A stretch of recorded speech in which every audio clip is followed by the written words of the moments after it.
ሰላም ጤና ይስጥልን የአሻም ተከታታዮች እንደምን አላችሁ? ለዛሬ ዕለተ ሰኞ መጋቢት 1 ቀን 2017 ዓ.ም የአሻም 7 ዜናዎቻችን የሚያልፉበት ሰዓት ላይ ደርሰናል።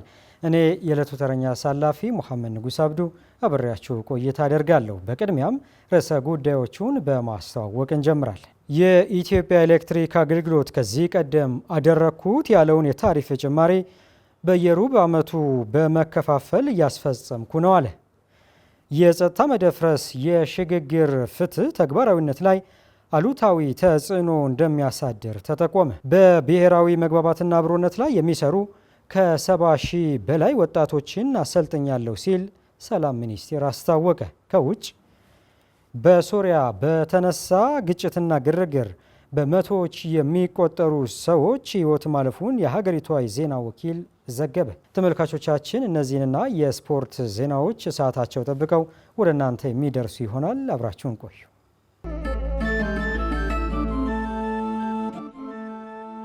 የኢትዮጵያ ኤሌክትሪክ አገልግሎት ከዚህ ቀደም አደረግኩት ያለውን የታሪፍ ጭማሪ በየሩብ ዓመቱ በመከፋፈል እያስፈጸምኩ ነው አለ።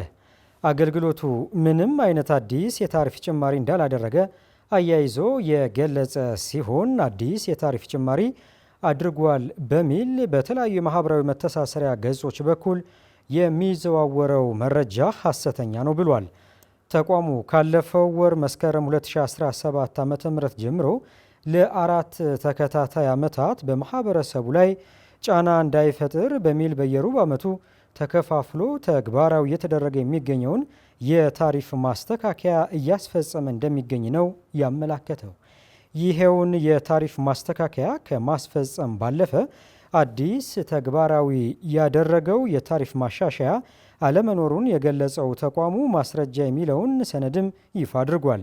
የኢትዮጵያ ኤሌክትሪክ አገልግሎት አዲስ የታሪፍ ጭማሪ ሊያደርግ ነው በሚል ዘገባ ካሰራጩ የመገናኛ አውታሮች መካከል ሪፖርተር ጋዜጣ አንዱ ሲሆን ጋዜጣው በትናንትናው ዕለት ባሰራጨው እትሙ ላይ የኤሌክትሪክ አገልግሎቱ ከሚያዝያ ወር ጀምሮ የፍጆታና የአገልግሎት ታሪፍ ጭማሪ ሊያደርግ ነው ማለቱን አሻም ተመልክታለች።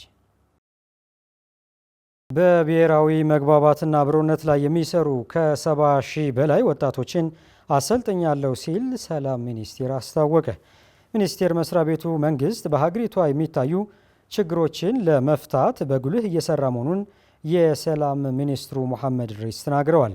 ሚኒስትሩ አክለውም ከአሁን ቀደም የነበሩት የፖለቲካ ስብራቶችን ብሎም አለመግባባቶችን ለመጠገንና የትኛውንም የፖለቲካ ልዩነት በውይይትና በምክክር ለመፍታት አቋም መያዙን አስቀድመው ተናግረዋል። በተጨማሪም ሀገሪቷን ውስብስብ ሲሉ ለገለጹት ችግር የዳረጉ ኋላቀር የፖለቲካ ልምምዶችን ብሎም ነጠላ ትርክቶችን ለማድረግ ሰፊ ስራ መስራታቸውን አብራርተዋል።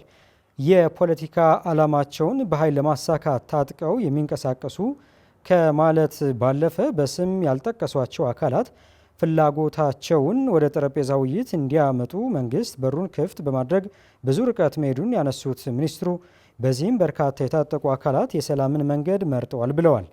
አያይዘውም የፖለቲካ ልሂቃኖች ሰላምን የሚያጽኑና አንድነትን የሚያጠናክሩ ሀሳቦችን በማፍለቅ ምሁራዊ ሚናቸው እንዲወጡ አሳስበው ሚኒስቴር መስሪያ ቤታቸው በወሰን ተሻጋሪ የበጎ ፈቃድ አገልግሎት ወጣቶችን በማሰልጠን ወደ ስራ መግባቱን አስታውቀዋል። ሰልጥነው ወደ ስራ ገቡ የተባሉት ወጣቶች ቁጥር ከ70 ሺህ ያላነሰ ሲሆን የሚሰሩትም ብሔራዊ መግባባትን መፍጠር፣ አብሮነትን ሊያጠናክሩ የሚችሉ ባህሎችን ማጎልበት ስለመሆኑ መዘገቡን አሻም ከይዝ ያገኘችው መረጃ ጠቁሟል። የጸጥታ መደፍረስ የሽግግር ፍትህ ተግባራዊነት ላይ አሉታዊ ተጽዕኖ እንደሚያሳድር ተጠቆመ። የጸጥታ ችግር ባለበት የሽግግር ፍትህን ለመተግበር ተጽዕኖ ቢኖረውም ዘላቂ ችግር ይሆናል ብለው እንደማያስቡ የሽግግር ፍትህ ፖሊሲ የባለሙያዎች ቡድን አባል የሆኑት ሲሳይ አስፋው መናገራቸውን አሻም መመልከት ችላለች። የሽግግር ፍትህ ፖሊሲን ተግባራዊ ለማድረግ የሚረዱ ረቂቅ ሕጎች በተያዘው ዓመት እንደሚጠናቀቁ ተገልጿል። የሽግግር ፍትህ ትግበራው ፍትህን በማስፈኑ ረገድ ከፍተኛ በሚል በተገለጸ ደረጃ ልክ አስተዋጽኦ እንደሚኖረው ነው የተመላከተው። ሂደቱ በአብዛኛው የህብረተሰብ ክፍል ዘንድ የሚነሱ ጥያቄዎች በኃይልም ሆነ በሰላማዊ መንገድ የሚቃወሙ አካላት በሂደቱ አለን የሚሉት ጥያቄ እንደሚዳስስበትም የሽግግር ፍትህ ባለሙያዎች ቡድን አባል ሲሳይ አስፋው አክለው ተናግረዋል።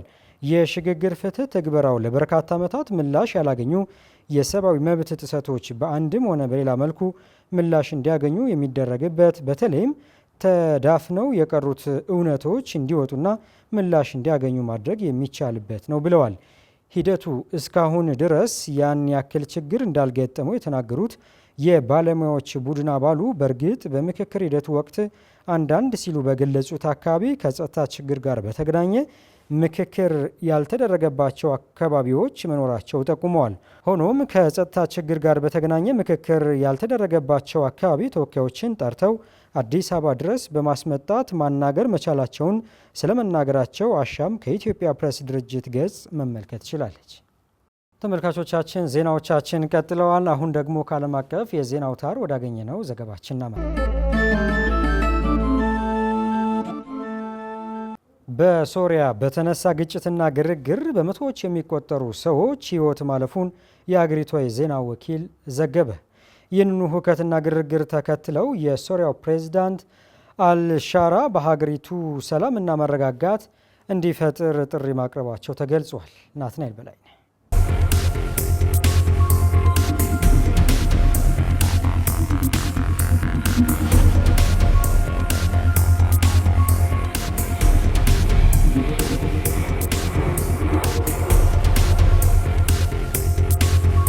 በሶሪያ በባህር ዳርቻ በሚገኙ አካባቢዎች በመቶዎች የሚቆጠሩ ንጹሃን ዜጎችን የገደለው ግጭት እየተባባሰ ባለበት ወቅት የሀገሪቱ ጊዜያዊ ፕሬዝዳንት አህመድ አልሻራ ሰላም እንዲሰፍን ማሳሰባቸውን ተከትሎ በሶሪያ ባኒያስ በሚባል የጋዝ ኃይል ማመንጫ ላይ ውጊያ ተቀስቅሷል። የሶሪያ መንግስት የዜና ወኪል የሆነው ሳና እንደዘገበው የቀድሞ አገዛዝ ደጋፊዎች ጥቃት ካደረሱ በኋላ በፋብሪካው ውስጥ ከጸጥታ ኃይሎች ጋር ውጊያ መጀመራቸውን ዘግቧል።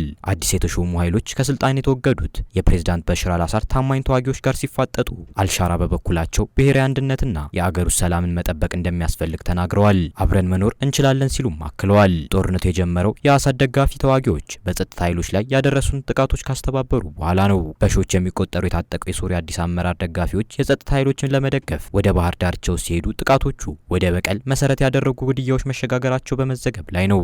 መቀመጫውን ዩናይትድ ኪንግደም ያደረገው የሶሪያ የሰብአዊ መብት ጥበቃ ድርጅት እንደገለጸው ከሐሙስ ጀምሮ በላታኪያና ታርቱስ አካባቢዎች ቢያንስ 745 የአላውያን ሲቪሎች እንዲሁም 125 የሚሆኑ የመንግስት የጸጥታ ኃይሎች አባላት ተገድለዋል ተብሏል። በተጨማሪም 148 የአሳድ ደጋፊ ተዋጊዎች ተገድለዋል ያለው ታዛቢው አክሎም አጠቃላይ የሟቾችን ቁጥር 1018 አድርሶታል። አልጀዚራ በበኩሉ እነዚያን ቁጥሮች በተናጠል ማረጋገጥ አልቻልኩም ብሏል። የመንግስታቱ ድርጅት የሰብአዊ መብት ኃላፊ የሆኑት ቮልከር ቱርክ በበኩላቸው በሶሪያ የሚካሄደውን ጥቃት በአስቸኳይ እንዲቆም ጠይቀዋል። በሁሉም ግድያዎችና ሌሎች ጥሰቶች ላይ ፈጣን፣ ግልጽና ገለልተኛ ምርመራዎች መደረግ አለባቸው። እናም ተጠያቂዎቹ ከዓለም አቀፍ ህጎችና ደረጃዎች ጋር በተጣጣመ መልኩ ተጠያቂ መሆን አለባቸው ብለዋል። ሰላማዊ ዜጎችን የሚያሸብሩ ቡድኖችም ተጠያቂ መሆን አለባቸው ሲሉ ቱርክ ተናግረዋል። የዩናይትድ ስቴትስ የውጭ ጉዳይ ሚኒስትር ማርኮ ሩቢዮ በበኩላቸው በሰጡት መግለጫ የሶሪያ ጊዜያዊ ባለስልጣናት እነዚያን በሶሪያ ናሳ ማህበረሰቦች ላይ እልቂት ፈጻሚዎች የአሳድ ደጋፊዎች ተጠያቂ ማድረግ አለባቸው ብለዋል።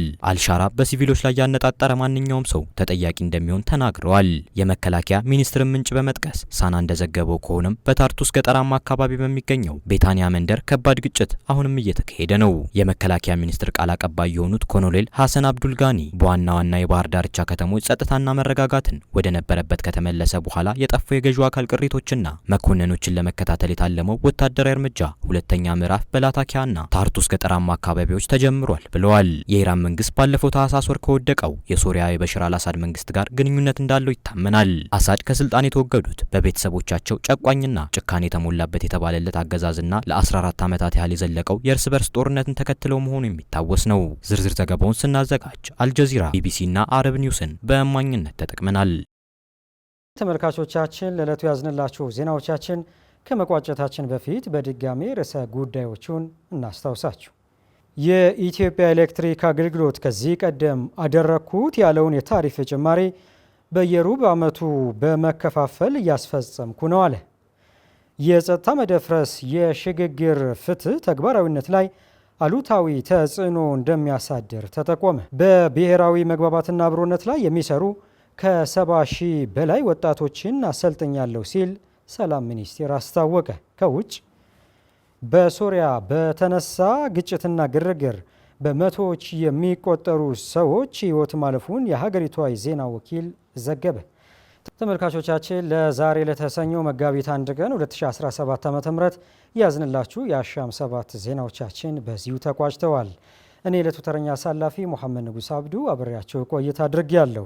ተመልካቾቻችን ከአሻም ቴሌቪዥን የሚተላለፉ አዳዲስ ዜናዎችና ወቅታዊ መረጃዎችን ለማግኘት ሁሉም የማህበራዊ ትስስር ገጾቻችን ማለትም ዩቲዩብ፣ ቲክቶክ፣ ፌስቡክ እና ቴሌግራም ገጾቻችን ሰብስክራይብ፣ ፎሎው እና ላይክ በማድረግ ማግኘት እንደምትችሉ በዚሁ አጋጣሚ መጠቆም እንወዳለን። አሻም ለኢትዮጵያችን